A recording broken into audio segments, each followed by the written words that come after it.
Is this thing on? Welcome back to Big Mouth and fancy seeing you here in June. I very welcome my friends and especially my enemies. Come in, sit down, no touching.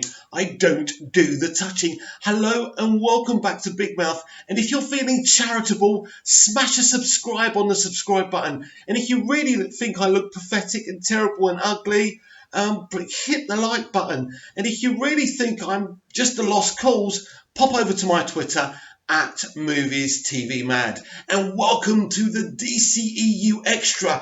And this, my friends, is what I'm talking about: getting prominent creatives and directors waving the flag for release the Snyder Cut. And this, my friends, is what the Invisible Man director has been doing in an interview.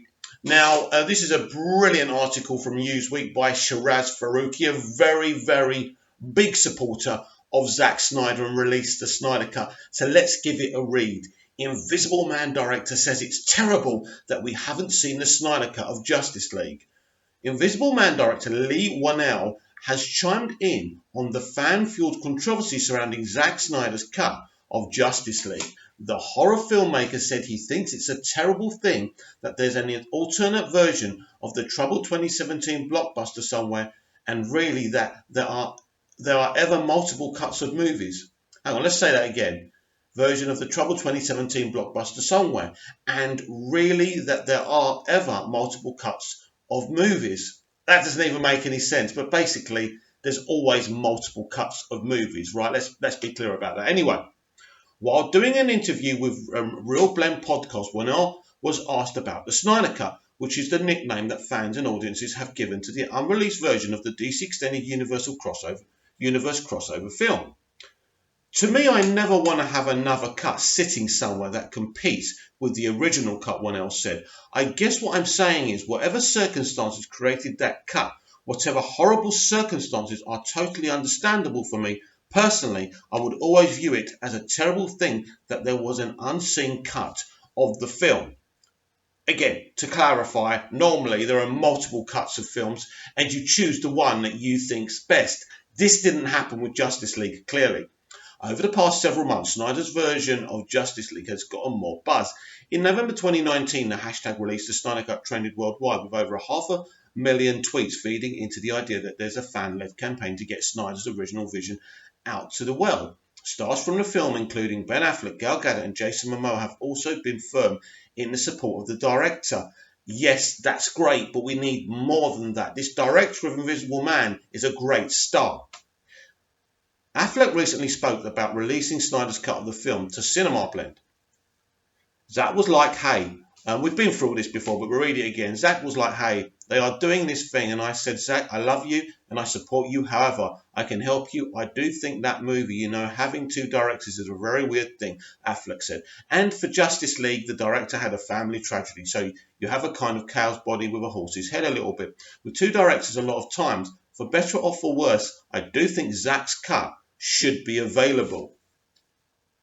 Snyder was originally tasked by Warner Brothers to spearhead the DCEU following the success of Christopher Nolan's The Dark Knight trilogy. Correction, Snyder was originally tasked by Christopher Nolan to lead the franchise. Warner Brothers never really thought it was a good idea, and that's why they should have said to Chris, look, if you don't want to mold the clay yourself, let us find somebody else. And then we wouldn't be here. Now, we would never have got Zack Snyder's BVS and MOS, which would have been a shame. But look how things ended up.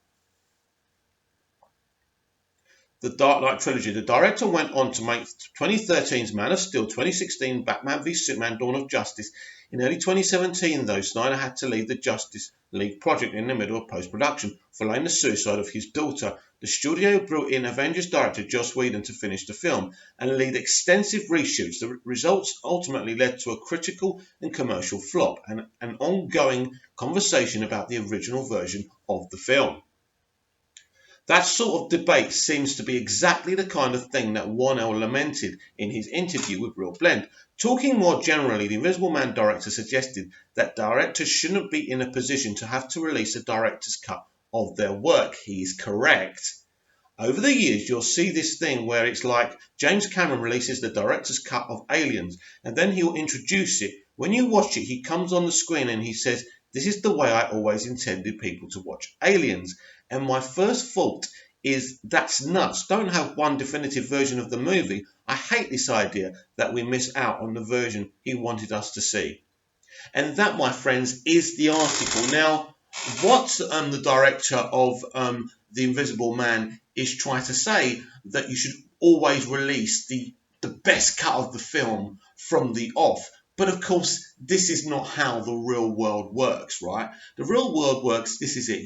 You are working for a studio. It's their money, and they feel they have every right to interfere. But the thing is, right, if you get the right creative for you as a studio, then there's no need for any of this. You know, they got him to rewrite the scripts, right? 2 or 3 times because they weren't happy. It was too dark. It was too scary and, you know, horror kind of thing. And they didn't like it. And then in the end, when he finished his cut, for some reason, he left. Now, the official line is that his daughter Autumn committed suicide, which she did, which is tragic. You know, any parent wouldn't be able to carry on with their professional lives after that.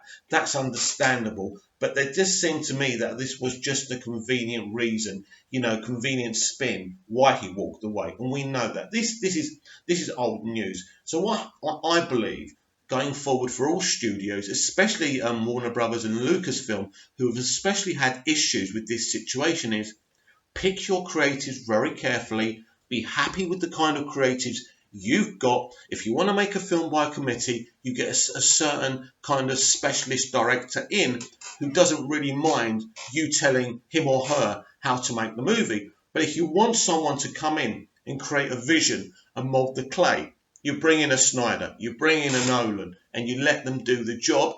You have a look at it and you see if you're happy with it. Of course, it is your money as a company. But what happened to Zack Snyder, what happened with Justice League, we know is very long. But, you know, Lee Warnell making this statement during an interview in the marketing for The Invisible Man is very important. And I've said this so many times on the DCEU Daily and the DCEU Extra and many other videos here on my channel, that we need more voices who are not directly biasly involved in Justice League, whether we're talking about the actors or the studio, but actual different creators who work for different studios saying, do you know what happened to Zack was wrong and that cut should be released. So this is a great first start. We haven't had enough of this. We've had some comic book writers, we've had, you know, some actors and stuff, but this is massive.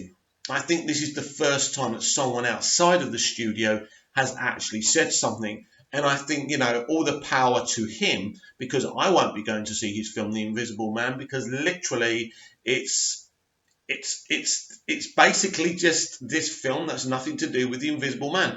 The Invisible Man's kind of a hero, and they've turned him into a villain. You know, look, I don't want to go into it, but I won't be watching that film.